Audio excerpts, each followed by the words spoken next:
had a large role in his rookie season, but that could be changing. The second-year player from Iowa State appeared in just 6 games last season, but is already turning heads in camp, even getting a shout-out from head coach Frank Vogel.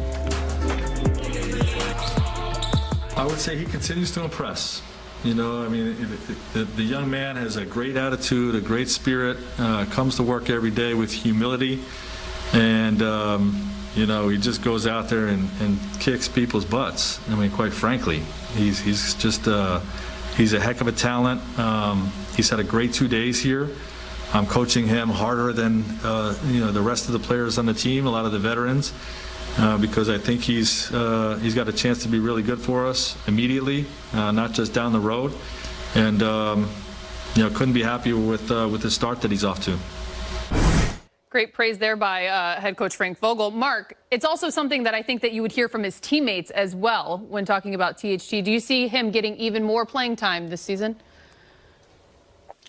Oh, without a doubt. And I think that's a product of the hard work that he's been putting in, the development, but also the theme of this season. There's going to be so many moving parts because of possible injuries, maybe things related to COVID, just opportunities to rest some of their star guys. So I think everyone from top to bottom is going to have a pretty significant role here. I think it's almost like the Warriors' identity a few years ago where they're talking about strength in numbers. I think the Lakers are going to be adopting that idea as well. Yeah, Frank just kind of cracked me up right there. He said THT's kicking everyone's butts in practice, and that's why the Lakers drafted him. That's why they bought into the second round to draft him. They liked his defensive possibilities. All right, he's listed at 6'4", got that 7'1" wingspan, so he's going to cause people trouble when he's guarding you. Now, the thing for him, he's got to get that three-point shooting up. 31% as a rookie, limited playing time, not a lot of volume, so it's not like he's playing 28 minutes and getting into a rhythm out there, but if he really wants to get playing time, he plays good defense, which I think he already is going to be doing, and he hits some open threes, which is yet to be seen on the court. But if you put those two together, Allie and Mark, maybe he gets in there as like the 9th or 10th man, maybe some fringe rotation play for him. Look, I think we hear it a lot, especially from the veterans, that maybe the preseason is too long. It's too many games. Not this time. There's only 4 games, but when you're talking to a guy like Caitlin Horton Tucker, the preseason is where you want to earn your keep, right? I mean, I'd expect to see him a lot. Yeah, and he was pretty good in the bubble. There were a couple games where you're like, huh, that's interesting. And not just like the seeding games. He got into a couple playoff games, and he showed a couple things that he can do. But now, you know, he's coming into his second year, still a very young player. Remember, he was very young when he was drafted in 2019. Can he kind of expand upon what we saw in limited action in the bubble? Opportunity. You got to love it. You got to seize it when it comes. He'll have some. LeBron James continues to win awards and make history. LeBron became the first athlete ever to be named Sports Illustrated's Sportsperson of the Year. Not once, not twice, 3 times. The award is given to the athlete that most embodies the spirit of sportsmanship and achievement. And King James was asked about receiving that award.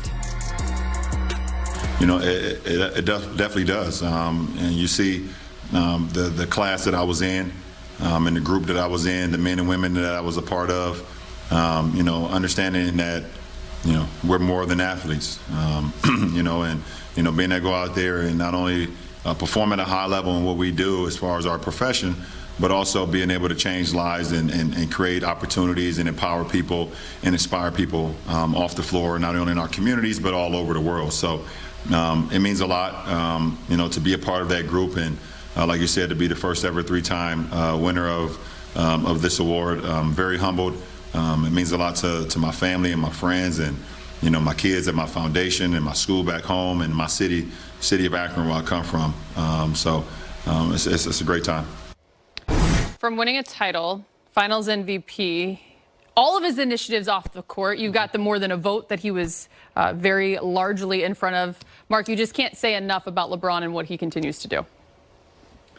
Yeah, I think he's the most impactful athlete of this generation when you're looking at his on-court contributions, his off-court. And the scary thing is, even entering his 18th season, he can still accomplish a lot.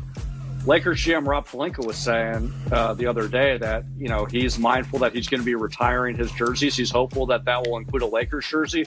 when you're talking about off the court, his More Than a Vote initiative went beyond trying to increase voter turnout for this election. He was talking about future local and national elections as well.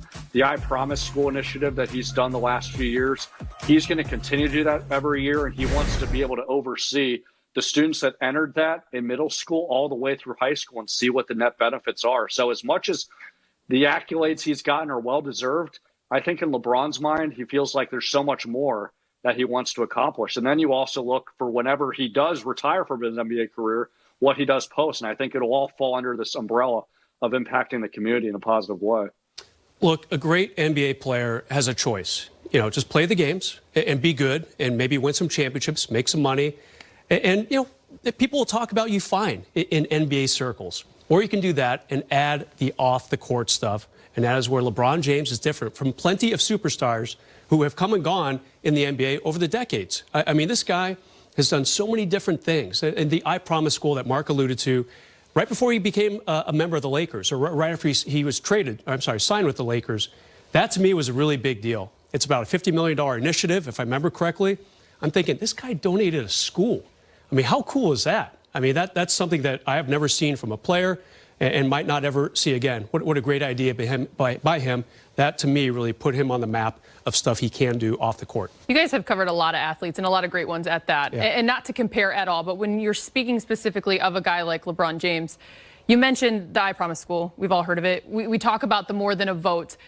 When I think of these things, that's one thing for an athlete to do. But to do it all the while winning and continuing to play. I mean, have you seen another athlete who has done what he has done in the way in which he has? You know, Kareem Abdul-Jabbar, I didn't cover him. You know, I was a young guy growing up in the 70s and 80s when he was on his way to becoming the NBA's all-time leading scorer. I love what he's done off the court since that time. I'm sure he did plenty on the court, but he's still a very informational writer, speaker. Always love reading his books and hearing what he has to say when he comes on our air every year or so. So I think Kareem carries a big voice off the court. But like you said, LeBron to be doing all this while he's still playing, while he's winning championships, while he's kind of reinventing himself and leading the league in assists for the first time ever in his career. It just kind of befuddles you, and it blows the mind at all the things that he is doing as a player.